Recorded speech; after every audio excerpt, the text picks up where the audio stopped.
दोस्तों, आप लोगों का फतह राजगीर ग्रुप में स्वागत है। चलिए, आज भी हम जो है बोर्ड पर पढ़ाए हैं तो उन चीज़ों को आप लोगों के बीच में जो रिकॉर्डिंग वीडियो डाल देते हैं बना करके, बहुत ही लाभकारी सिद्ध होगा। ठीक से देखिएगा। अगर अच्छा लगे वीडियो तो लाइक शेयर एंड सब्सक्राइब कर दीजिएगा। चलिए आते हैं पहला पॉइंट की तरफ। तो क्या कह रहा है पहला पॉइंट में, इसमें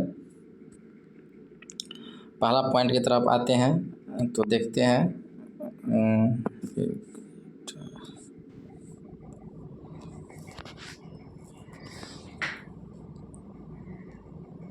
पहला पॉइंट क्या कह रहा है कि तारानाथ तिब्बती लेखक, तारानाथ जो थे, त से तारानाथ, त से ये तिब्बत के लेखक हैं, तिब्बती लेखक हैं, जिन्होंने 2 पुस्तक लिखा है जो बौद्ध धर्म से संबंधित है पुस्तक। एक का नाम है कंगयूर और दूसरा का नाम है तंगयूर नाम है। एक का नाम कंगयूर है और दूसरा का नाम क्या है, तंगयूर है। फिर देखिएगा आप यहाँ पे कि कुछ और है। यहाँ पर क्या कह रहा है मार्को पोलो के बारे में। तो ये मार्को पोलो जो है ये 13वीं शताब्दी में, ये शताब्दी शब्द दरोगा के एग्ज़ाम में पूछ रहा है, याद रखिएगा। 13वीं शताब्दी के अंत में पांड्य देश की यात्रा पर आया था। मार्को पोलो जो है 13वीं शताब्दी के अंत में पांड्य देश की यात्रा पर आया था। यानी मार्को पोलो कहाँ के रहने वाले थे, तो मोरक्को देश के रहने वाले थे। मोरक्को देश के जो है ना ये रहने वाले थे। कौन? Marco Polo. चलिए नेक्स्ट पॉइंट की ओर जाते हैं। नेक्स्ट पॉइंट क्या है, मेगास्थनीज। तो देखिए, एक तो याद रखिएगा आप मेगास्थनीज, जैसे एक हो गया आपको मेगास्थनीज हो गया, फायान हो गया, संयुगन हो गया, ह्वेनसांग हो गया और एक इतिसंग आता है। तो कभी काल ये 4 ठो ऑप्शन में दे देता है। और इस बार भी 1275 पोस्ट में आया था दरोगा में कि निम्नलिखित में से कौन से जो है विदेशी यात्री जो है सबसे पहले भारत के दौरे पर आया था।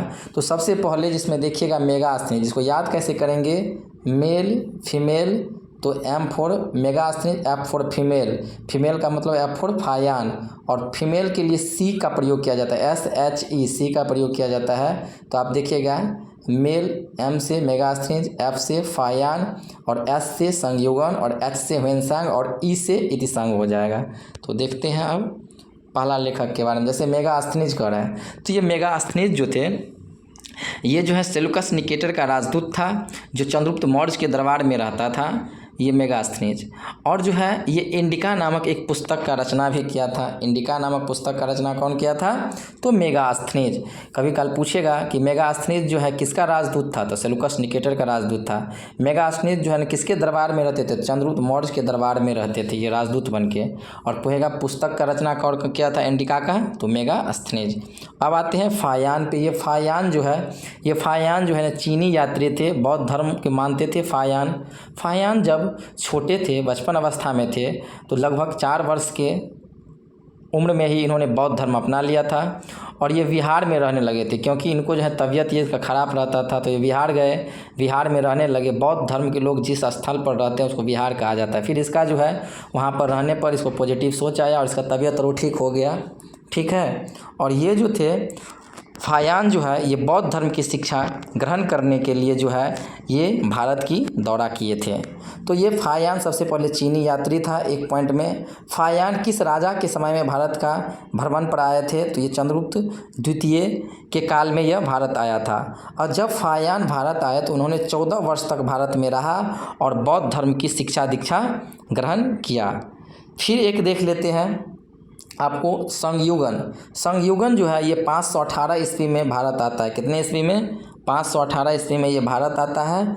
और 3 वर्षों तक रहकर जो है ना बौद्ध धर्म का जो भी पुस्तक और होता है, सामग्री और होता है, ये सब एकत्रित करता है संयुगन। याद रखिएगा 518 ईस्वी में ये आया था, इसका ईस्वी पूछता है। अब देखते हैं ह्वेनसांग के बारे में। देखते हैं ह से ह्वेनसांग जब भारत आए थे उस समय में भारत में जो शासन कर रहा था राजा, उसका नाम था हर्षवर्धन। ह्वेनसांग जो है ये हर्षवर्धन के समय में 629 ईस्वी में भारत की दौरा पर आए थे और ये भारत में 15 वर्षों तक रहे। और जो है पटना में एक नालंदा विश्वविद्यालय है उसमें रहे और आराम से जो है बौद्ध धर्म का इन्होंने शिक्षा ग्रहण किया। तो लिखा गया है कि ये 15 वर्षों तक भारत में रहने के बाद वे चीन फिर लौट गए। नालंदा विश्वविद्यालय में पढ़ने हेतु ये आया था ह्वेनसांग। समझ सकते हैं कि नालंदा विश्वविद्यालय उस समय में कितने प्रसिद्ध थे। इस भ्रमण अब जो है ह्वेनसांग जब भारत आए तो इन्होंने जो है ना 138 देशों की यात्रा की। जब भारत आए तो भारत में भी बहुत सारे जगहों का इन्होंने यात्रा किया, और जब यात्रा किया तो ये बोला कि मेरे जो है आने वाले पीढ़ी सब कैसे जानेंगे कि हम जो है यात्रा किए हैं तो कहाँ कहाँ गए थे। तो ये क्या किए कि अपना एक पुस्तक लिख दिए, यात्रा वृतांत लिख दिए जहाँ जहाँ यात्रा किए थे, जिसका नाम था CUK। क्या नाम था? CUK। फिर देखिएगा हर्षवर्धन, जैसे ये जो आए थे ह्वेनसांग हर्षवर्धन के शासनकाल में, तो इन्होंने हर्षवर्धन के समय का वर्णन किया कि हर्षवर्धन के शासनकाल में वहाँ का राजा जो हर्षवर्धन था उस समय तो कैसा शासन व्यवस्था था, कैसा उसका प्रजा रहता था, समाज की क्या व्यवस्थाएं थी, रीति रिवाज था, इस सब का चर्चा किया है। ह्वेनसांग नालंदा विश्वविद्यालय में पढ़ने के लिए आए थे। उस समय नालंदा विश्वविद्यालय का कुलाधिपति जो था वह शीलभद्र था। कौन था? शीलभद्र। नेक्स्ट पॉइंट की ओर बढ़ते हैं। तो नेक्स्ट पॉइंट में हम लोग देखेंगे कि एक आता है आपको इत्संग आता है, इत्संग। ये इत्संग देखते हैं, ये 7वीं शताब्दी के अंत में भारत आया था। बोले तो 673 ईस्वी में इत्संग, ये भी चीनी यात्री था, ये भारत आया था। इन्होंने नालंदा विश्वविद्यालय, विक्रमशिला विश्वविद्यालय जो भागलपुर में है, अपने समय का भारत का वर्णन भी किया है, यानी इन विश्वविद्यालयों का वर्णन किया है कि बहुत अच्छा विश्वविद्यालय था वैसे वैसा। इत्संग क्या किया कि इन्होंने 3 वर्ष तक, इत्संग जो है 3 वर्ष तक भारत में रहे। कितने वर्षों तक? 3 वर्ष तक रहकर इन्होंने संस्कृत सीखा। क्या सीखा? संस्कृत सीखा। इत्संग जो है चीन में एक जगह है कैंटोन, जो आप लोग सुनते होंगे कि बौद्ध जी के जो जन्म के बारे में जो सूचनाएं मिलती हैं वो कैंटोन अभिलेख में मिलती हैं। और कैंटोन अभिलेख जो है ना वो चीन में कैंटोन नामक स्थान पर, इसीलिए इसका नाम पड़ गया कैंटोन अभिलेख। तो कैंटोन नामक स्थान से है इन्होंने एकदम जहाज़ पकड़े और समुद्री रास्ते से होते होते हुए जो भारत आए थे।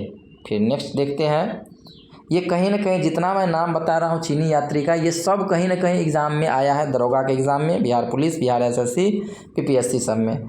फिर अब देखते हैं अल-बरूनी। सबसे पहले क्या, अल-बरूनी जो है किसके साथ भारत आया था? तो ये मोहम्मद गजनी के साथ। अल-बरूनी में नी लास्ट में न है, तो मोहम्मद गजनी में लास्ट में न है, इसके साथ ये भारत आया था। फिर इन्होंने जो है आपको अल-बरूनी ने अरबी भाषा में एक पुस्तक भी लिखा था, जिस पुस्तक का नाम है आपको यहाँ पर लिखा गया है, यहाँ पर पुस्तक का नाम भी लिखा गया। क्या नाम है? किताब उल हिंद। किताब उल हिंद कहिए या तहकीक ए हिंद, तहकीकात कहते हैं ना, यानी छानबीन, यानी कि इसका हिंदी में देखिए तो भारत की खोज। किताब उल हिंद या तहकीकात ए हिंद नामक जो है अल-बरूनी के द्वारा अरबी भाषा में पुस्तक लिखा गया था। अल-बरूनी जो था ये ख्वारिज्म का रहने वाला था, जो मोहम्मद गजनी के साथ भारत आया था। फिर आप देखिएगा इब्न बतूता, ये जो है जब 2446 पोस्ट निकला था दरोगा में, तब उसके पीटी में पूछा था सेकंड शिफ्ट में।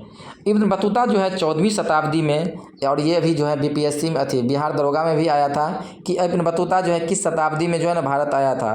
तो 1333 सब रटता है। अब ये 1333 जो है ना 1400 के आसपास पुरने जा रहा है ना, तो इसको 1333 रहेगा तो 14वीं शताब्दी। यदि 1530 रहता तो इसको कहते 16वीं शताब्दी, ऐसे करके पढ़ना है। तो इब्न बतूता जो है इस बार दरोगा में आया था कि किस शताब्दी में आया था, तो ये 14वीं शताब्दी में आया था। ईस्वी बोले तो 1333 इसमें ये भारत आया था। मोहम्मद बिन तुगलक के दरबार में ये आया था इब्न बतूता, मोहम्मद बिन तुगलक के दरबार में। और जैसे ही मोहम्मद बिन तुगलक के दरबार में आया तो मोहम्मद बिन तुगलक राजा था, और इब्न बतूता के प्रभाव से एकदम खुश होकर इन्होंने इसे दिल्ली का काजी नियुक्त कर दिया। क्या नियुक्त कर दिया? दिल्ली का काजी।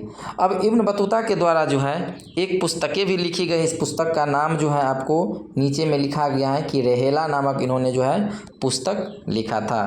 ठीक है, इब्न बतूता कहाँ का था? मोरक्को का था।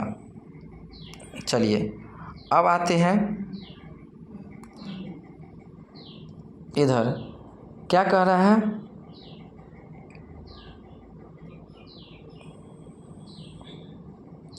चलिए अभी के लिए इतना ही, फिर नेक्स्ट वीडियो बनाकर हम डाल देंगे। धन्यवाद। यदि अच्छा लगे वीडियो तो लाइक, सब्सक्राइब एंड शेयर कर दीजिएगा।